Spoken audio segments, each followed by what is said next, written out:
네, 오늘부터 이제 다루게 될 내용이 바울이 기록한 편지 가운데 가장 어려운 내용입니다. 가장 어렵습니다. 그래서 어떤 학자는 이 본문에 등장하는 배교하는 일, 불법의 사람, 뭐 등등 이 대상들이 마치 이상한 나라의 앨리스에 등장하는 그 수수께끼 같은 사람들이 있지 않습니까? 마치 그것처럼 수수께끼 같은 일이다라고 학자들은 생각을 합니다.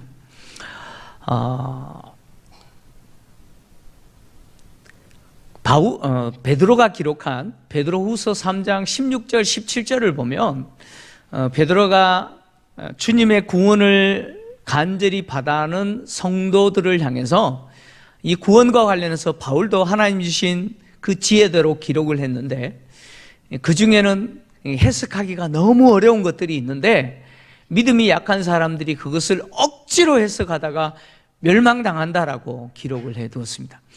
아마 오늘 이 본문을 근거로 해서 베드로가 그렇게 말했지 않을까라고 할 정도로 오늘부터 기록된 이 본문 12절까지의 내용이 어려운 내용입니다.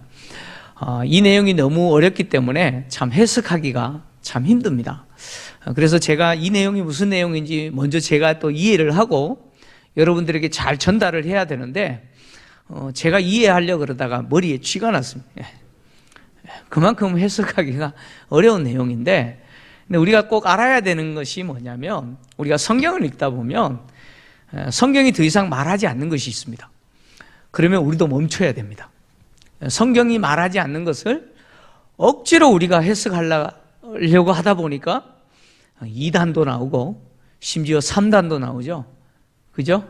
성경이 말하지 않는 것은 우리도 멈춰야 되는데, 오늘 본문의 내용이 그와 관련된 묵시적인 내용입니다. 그래서 해석하기가 너무 어렵지만 제가 최선을 다해서 본문의 내용이 무엇인지 또 성경이 우리에게 알려주는 만큼 드러내고 여러분들에게 이제 전달할 건데, 오늘 여러분들은 조심하면 안 됩니다. 깜빡 졸다가 앞뒤 문맥 다 잘라버리고 듣다 보면 오해하는 경향들이 있습니다. 그래서 졸지 마시고 아주 집중하셔서 또 잘 따라와 주시기를 부탁드리겠습니다. 바울은 데살로니가 교회 안에 거짓된 주장을 하는 자들이 있는데, 그 거짓된 주장이 주의 날이 이미 이르렀다, 다시 말하면 예수님이 이미 재림하셨다라고 주장하는 자들이 있다는 것이죠. 근데 문제는 그 주장에 데살로니가 성도들 가운데 미혹되어 가지고 마음이 흔들리는 사람들이 있고, 심지어 시끄럽다 그러잖아요. 깜짝 놀라게 되는 불안해하는 사람도 있었다라고 이야기를 합니다. 그래서 지금 데살로니가 교회가 상당히 심각한 상황입니다. 이 상황에 대해서 바울은 어떻게 했었든지 주님이 이미 재림하셨다라고 하는 이 주장이 가짜라고 하는 것을 증명하고, 그래서 데살로니가 성도들 하여금 흔들리지 않고 바른 진리 안에서 견고하게 자신을 세우도록 돕기 위해서 이 본문을 기록을 했습니다.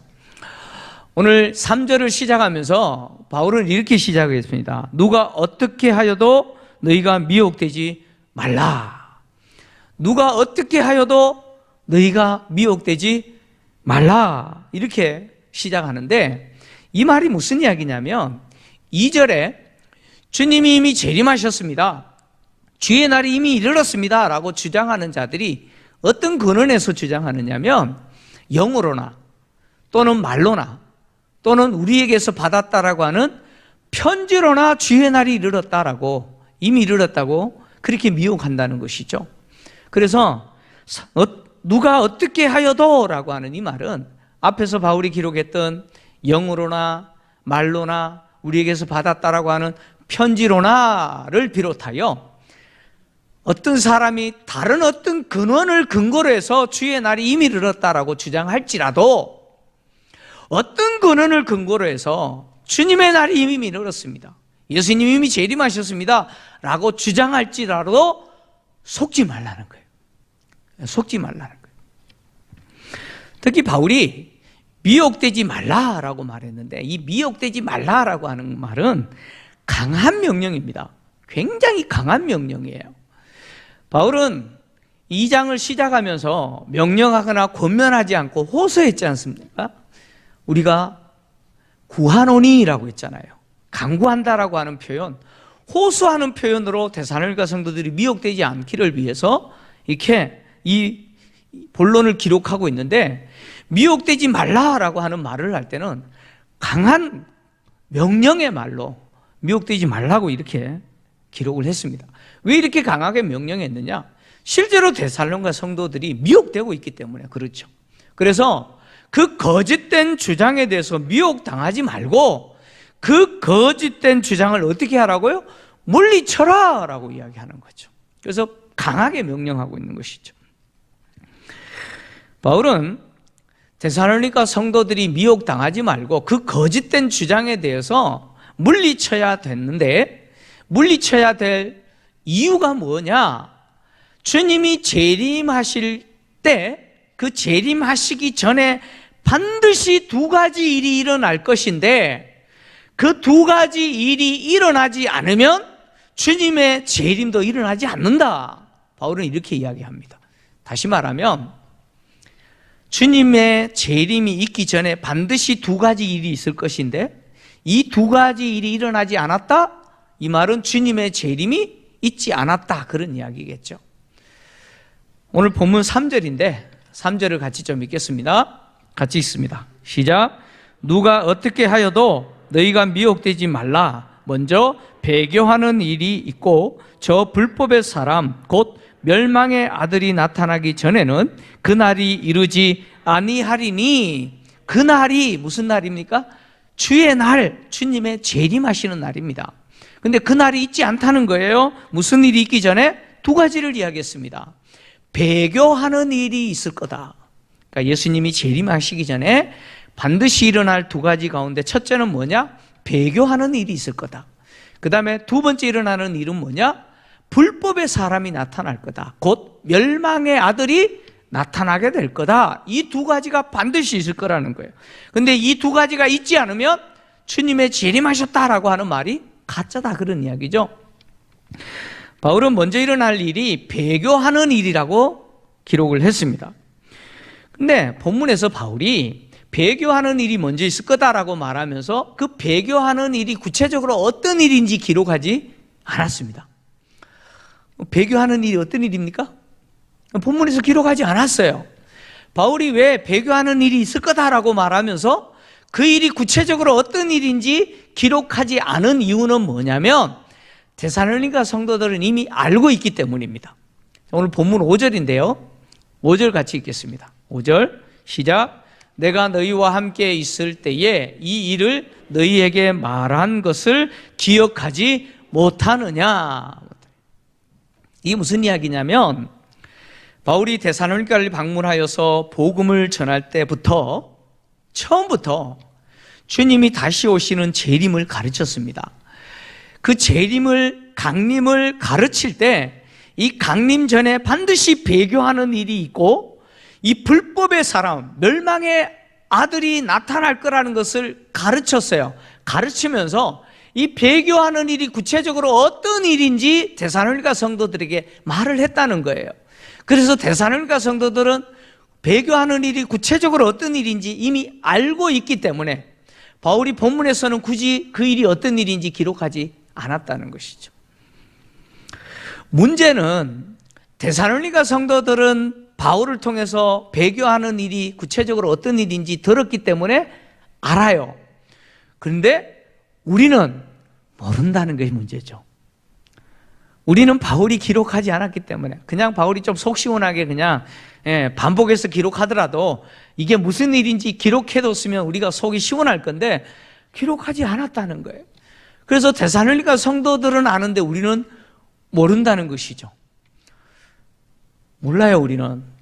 그래서 이 배교하는 일이 구체적으로 어떤 일인지, 우리는 이 단어가 무엇을 의미를 하는지 당시 어떤 의미로 사용되는지 추적하여서 확인할 수밖에 없습니다. 추적해서 확인하더라도 한계가 있습니다. 완전히 이거다라고 말할 수 없습니다. 이 배교라고 하는 단어는 헬라어 아포스타시아라고 하는 단어인데, 이 아포스타시아라고 하는 이 헬라어는 당시에 두 가지 의미에서 사용됐습니다. 정치적인 의미에서 사용되기도 하고 종교적인 의미에서 사용되기도 했습니다. 정치적인 의미로 사용될 때는 정치적인 어떤 반란을 지칭할 때 이 단어가 사용됐습니다. 그래서 예를 들어서 유대인들이 로마에 대해서 반란을 일으켰다라고 했을 때 이 단어를 사용합니다. 정치적인 반란이죠. 그리고 이 단어가 종교적인 의미로 사용될 때는 오늘 본문에서 배교라고 번역했지 않습니까? 바로 변절, 변절이라는 의미로 사용되었습니다. 신약 성경에 이 단어가 종교적인 의미로 사도행전에 기록되어 있는데, 사도행전 21장 21절을 보면 이 단어가 이렇게 기록이 됐습니다. 한번 같이 읽겠습니다. 시작. 내가 이방에 있는 모든 유대인을 가르치되 모세를 배반하고 아들들에게 할례를 행하지 말고 또 관습을 지키지 말라 한다 함을 그들이 들었도다. 여기 배반이라는 단어가 등장하죠. 바로 이 아포스타시아라고 하는 단어입니다. 그러니까 이 내용 무슨 이야기냐면, 바울이 로마로 가기 전에 구제하는 일을 위해서 예루살렘을 방문하지 않습니까? 이 방문해서 예루살렘 교회를 방문했을 때 예루살렘 교회의 리더였던 예수님의 동생 야고보가 바울이 이방 땅에서 유대인들을 가르쳤던 그 소문을 들은 거예요. 그 소문을 들었는데 어떤 소문을 들었느냐? 모세를 배반해라 라고 가르쳤다는 거예요. 이 모세를 배반하라는 말은 모세의 율법을 버려라, 그런 이야기입니다. 모세 율법 지킬 필요가 없다는 거예요. 그거 버려버려라 라고 가르쳤다는 거예요. 그리고 자녀들에게 뭘 행하지 말라? 할례도 행하지 말고, 우리 민족이 오랜 전통으로 가지고 있는 이 관습, 이것도 지킬 필요가 없다라고 그렇게 가르쳤다라고 하는 소문을 내가 들었다는 거예요. 그 유대인들이 그렇게 바울을 비난한다는 것이죠. 바로 이 이야기 속에서 배반이라는 단어가 등장하는데 바로 배교라고 하는 동일한 단어입니다. 그래서 이 단어가, 이 배교라는 단어를 바울이 지금 데살로니가 전서에서 사용할 때 정치적인 의미로 사용했을 수도 있겠죠. 그래서 어떤 한 민족이 집단적으로 예를 들면 로마에 대해서 반란을 일으키거나 아니면 세상에 있는 모든 나라들이 하나님에 대해서 정치적으로 반란을 일으키거나 뭐 이런 의미에서 말했을 수도 있습니다. 그리고 또 이 단어를 종교적인 의미에 사용해서, 종교적인 의미에서 사용해서 유대인들이, 하나님을 사랑한다라고 하는 유대인들이 하나님에 대해서 변절하는, 배교하는 그런 의미로 사용했을 수도 있고, 또 그리스도인들이, 교회가 하나님에 대해서, 예수님에 대해서 배교한다라고 하는 의미로 사용했을 수도 있습니다. 아니면 바울이 이 단어를 정치적인 의미와 종교적인 의미 모두 포함해서 이 단어를 사용했을 수도 있습니다. 그래서 학자들 중에는 이 두 가지 의미가 함께 포함되어서 바울이 사용했을 거다라고 말하는 학자들이 많습니다. 중요한 것은 우리는 이 배교하는 일이 어떤 일인지 잘 모른다는 거예요. 정치적인 어떤 반란일 수도 있고 종교적인 어떤 변절일 수도 있습니다.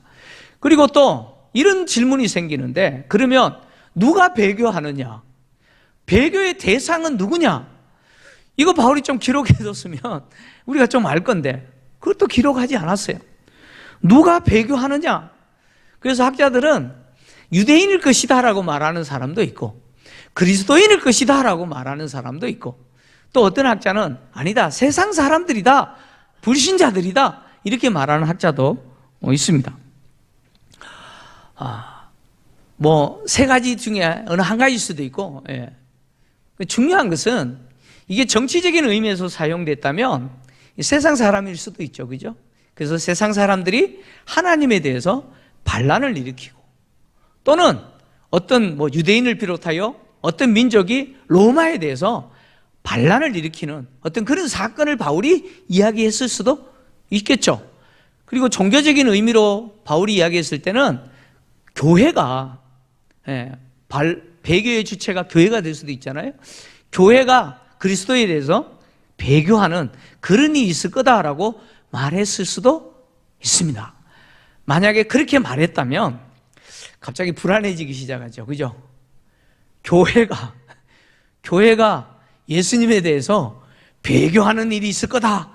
만약에 바울이 이런 식으로 이야기했다면 혹시 내가 그 배교의 대상이 되는 것이 아닌가, 이런 불안함이 생기잖아요. 그죠? 여러분 그렇지 않습니까? 네. 그런데 여러분 안심하십시오. 왜 안심해야도 되느냐?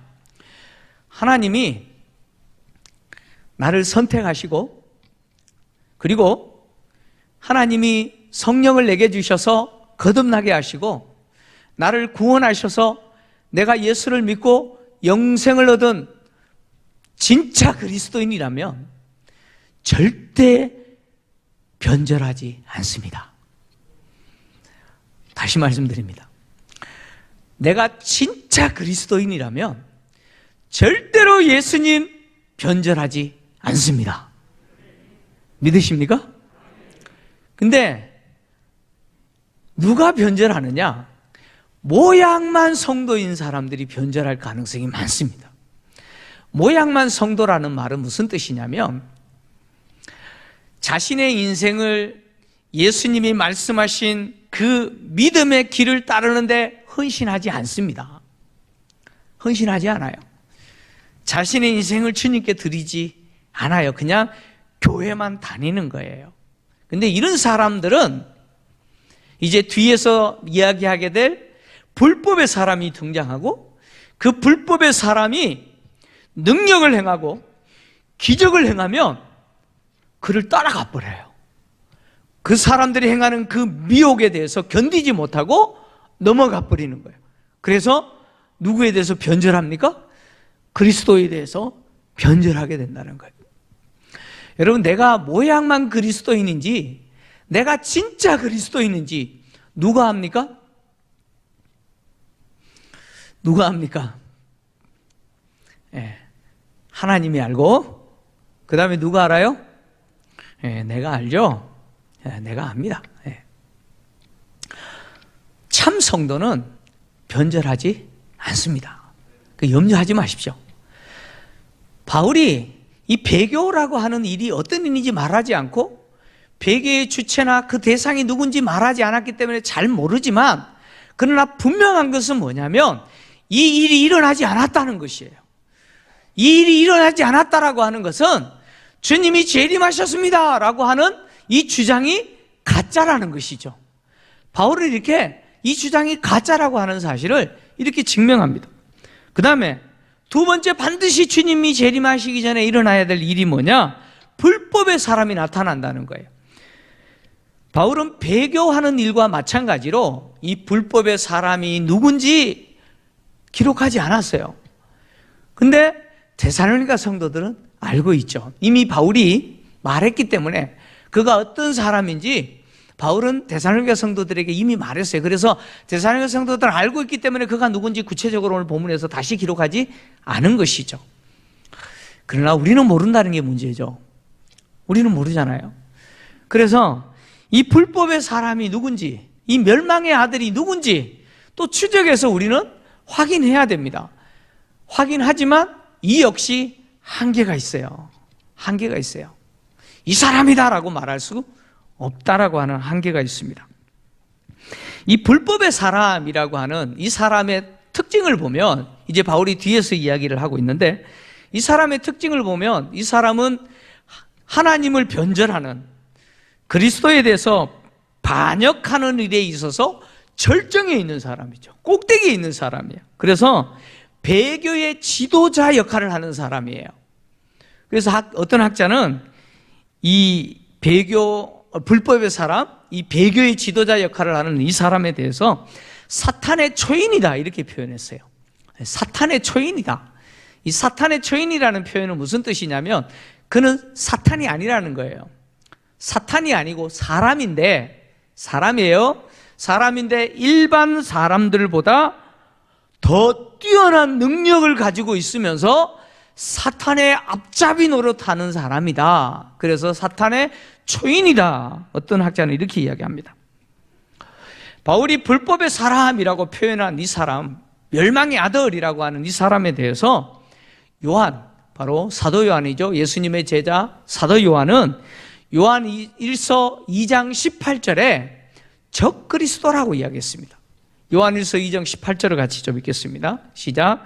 아이들아, 지금은 마지막 때라. 적그리스도가 오리라는 말을 너희가 들은 것과 같이 지금도 많은 적그리스도가 일어났으니 그러므로 우리가 마지막 때인 줄 아노라. 요한은 적그리스도라고 표현을 했습니다.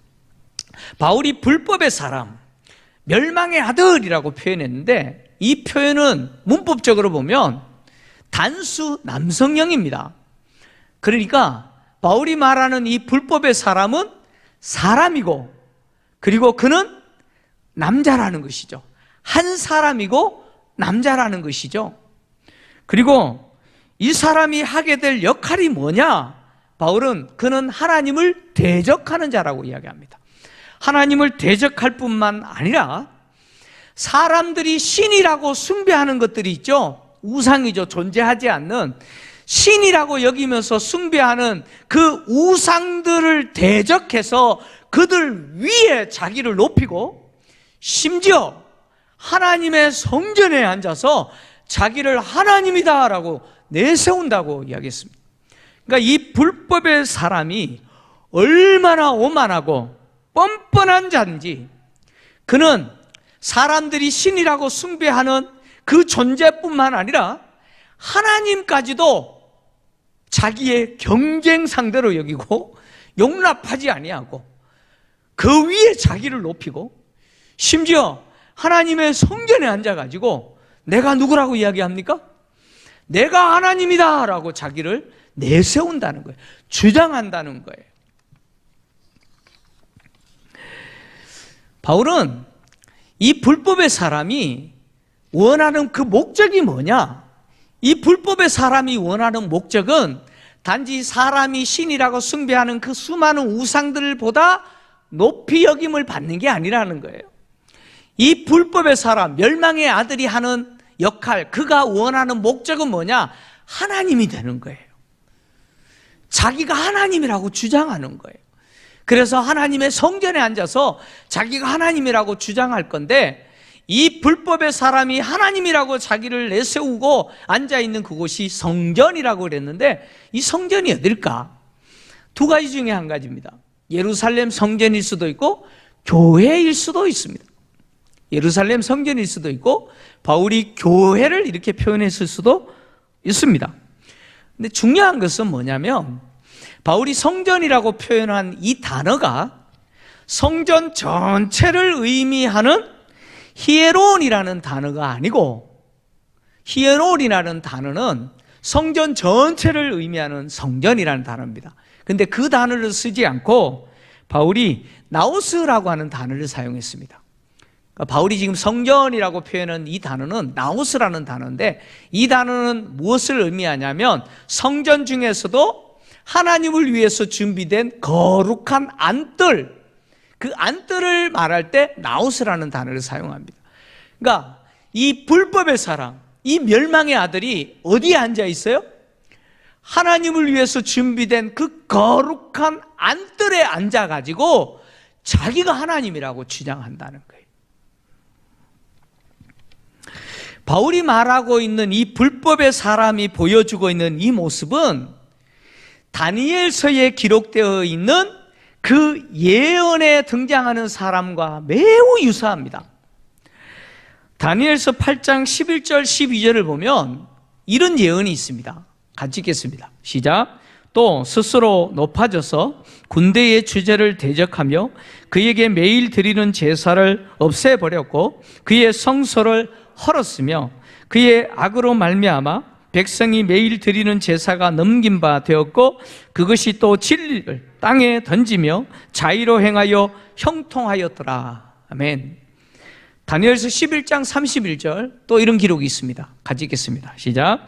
군대는 그의 편에 서서 성소 곧 견고한 것을 더럽히며 매일 드리는 제사를 폐하며 멸망하게 하는 가증한 것을 세울 것이며.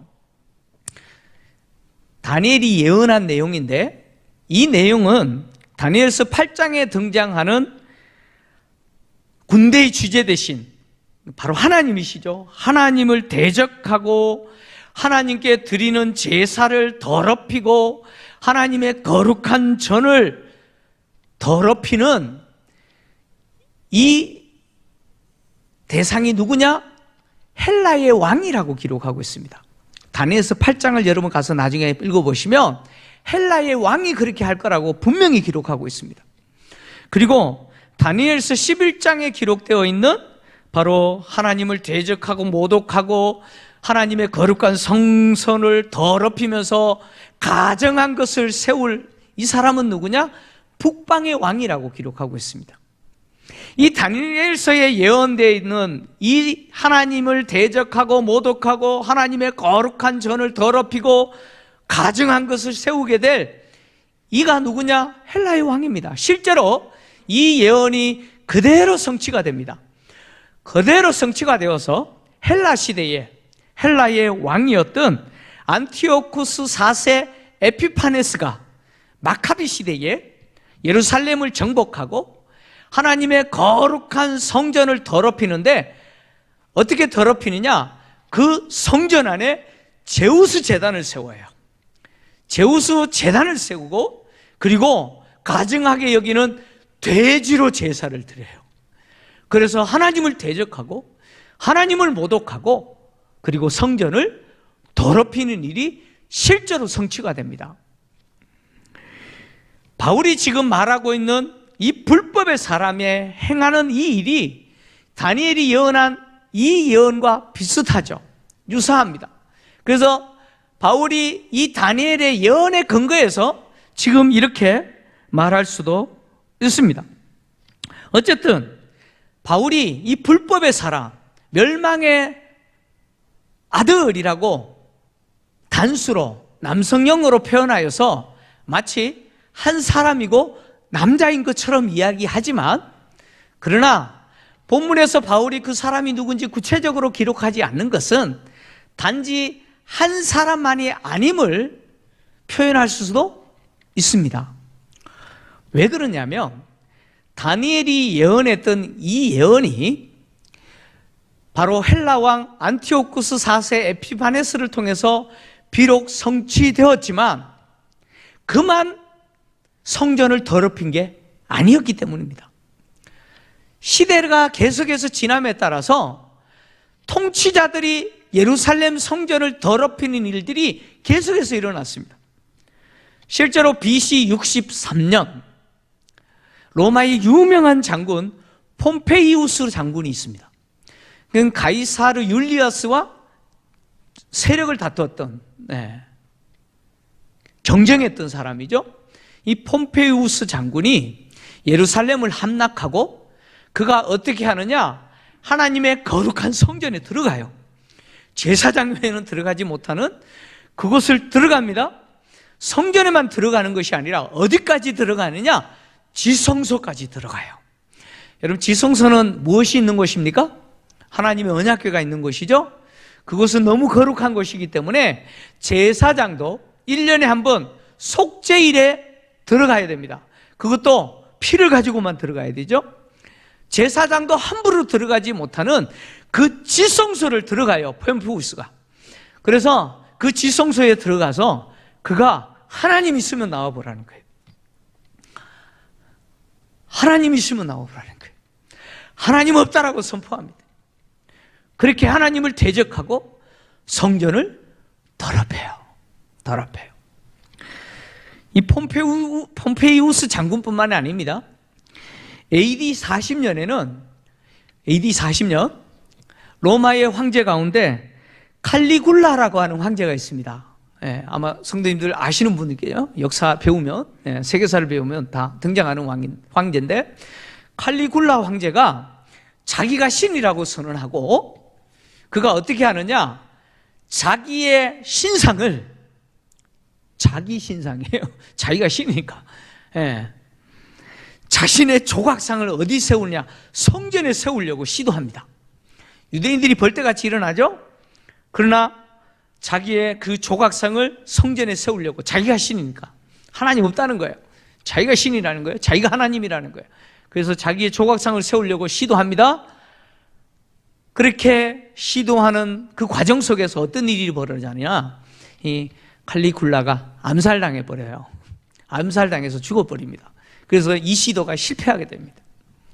중요한 것은 뭐냐면, 시대를 지나면서부터 계속해서 다니엘이 예언한 대로 하나님의 거룩한 성전이 더럽히고, 그 성전에서 자기가 하나님이라고 주장하는 자들이 이렇게 나타나는 것이죠.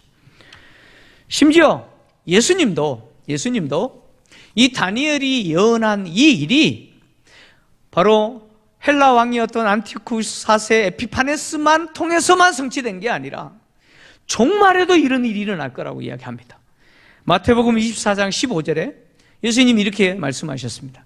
같이 읽겠습니다. 시작. 그러므로 너희가 선지자 다니엘이 말한 바 멸망에 가정한 것이 거룩한 곳에 선 것을 보거든 읽는 자는 깨달을진저. 예수님이 마지막 종말 때에 다니엘이 예언했던 이 일이 또 일어날 거라는 거예요. 그래서 멸망에 가정한 것이 거룩한 곳에 서게 되는 것을 너희들이 보게 될 거라고 이야기합니다. 그러니까 바울이 말하고 있는 이 멸망의 사람, 멸망의 아들은 어떤 한 특정적인 한 사람을 이야기하는 것이 아니라 계속돼서 주님이 오실 때까지 세상 속에서 끊임없이 하나님을 대적하고, 끊임없이 하나님을 모독하고 거룩한 것을 더럽히는, 바로 요한이 기록했던 바로 적 그리스도일 수도 있죠. 그래서 요한일서 2장 8절 우리가 읽었던 것처럼 요한이 적 그리스도가 나타날 거다라고 말한 것은 너희가 들었는데 이미 많은 적 그리스도들이 나타났다고 기록했지 않습니까? 따라서 바울이 말하고 있는 이 배교하는 일, 불법의 사람, 이들이 누군지는 모르지만, 특히 이 불법의 사람이 누군지는 모르지만 그는 누구의 전통을 따르느냐? 바로 헬라의 왕이었던 안티오쿠스 4세 에피파네스와 그리고 칼라굴라 그리고 폼페이우스 장군의 뒤를 따르는 자라는 거죠. 그래서 하나님을 대적하고 하나님을 모독하고 심지어 하나님의 성전에 앉아서 자기를 하나님이라고 내세우는 자가 일 거라는 것이죠. 바울은 주님이 이미 재림하셨습니다라고 하는 이 주장이 바로 주님이 재림하시기 전에 반드시 있어야 될 이 두 일이 일어날 거다라고 하는 이 사실을 이야기하면서, 이 일이 일어나지 않았다라고 하는 것은 주님이 아직 재림하시지 않았다라고 하는 사실을 증명하고 그들의 주장이 가짜임을 증명합니다. 뿐만 아니라 바울은 그 주장이 가짜라고 하는 것을 증명하는 것에 멈추지 않고 이 불법의 사람, 하나님을 대적하는 이 사람이 행하는 그 일들까지 이야기하는 것을 통해서 데살로니가 성도들이 다시 오실 주님을 기다리는 자로서 거짓에 현혹되지 않고 바른 진리 안에서 흔들리지 않는 그런 사람이 되기를 간절히 원했습니다. 오늘 이 시대를 살아가는 우리는 바울이 구체적으로 말하고 있지 않기 때문에 배교하는 일이 무엇인지 모르고, 그리고 불법의 사람이 누군지 구체적으로 알지 못하지만, 그러나 오늘 바울이 말한 것처럼 이 시대를 살아가는 우리 눈앞에 끊임없이 하나님을 대적하고 끊임없이 하나님을 모독하고 심지어 교회 안에서 자기가 하나님이라고 주장하는 자들이 등장하고 있는 모습들을 우리는 보고 있습니다. 그래서 오늘 본문을 통해서 우리가 마지막으로 우리 가슴에 새겨야 되는 게 뭐냐? 오늘 3절에서 바울이 말한 것이죠. 바로 누가 어떻게 하여도 미혹되지 말라라는 말입니다. 누가 어떻게 하여도 미혹되지 말라. 이 말을 우리 가슴에 새겨야 된다는 거예요. 여러분, 내가 그리스도다, 내가 하나님이다, 내가 구원자다, 내가 보혜사 성령이다 주장하는 그 주장들은 전부 가짜입니다. 가짜예요. 여러분 속지 말라는 거예요. 여러분 구원 받으셨습니까? 여러분 주님이 여러분을 불쌍히 여기시고 여러분을 택하시고 여러분에게 성령을 주셔서 2000년 전에 십자가에 죽으신 그 주님이 내 죄를 담당하시고 십자가에 죽으셨을 뿐만 아니라 그 예수를 믿는 나에게 죄사함의 은혜를 주시고, 그리고 주님이 나에게 영원한 생명을 주셔서 나로 하여금 하나님의 자녀 되게 하셨다, 이 사실을 여러분 믿으십니까? 그러면 내가 모르는 예수님의 재림 없습니다. 결론입니다.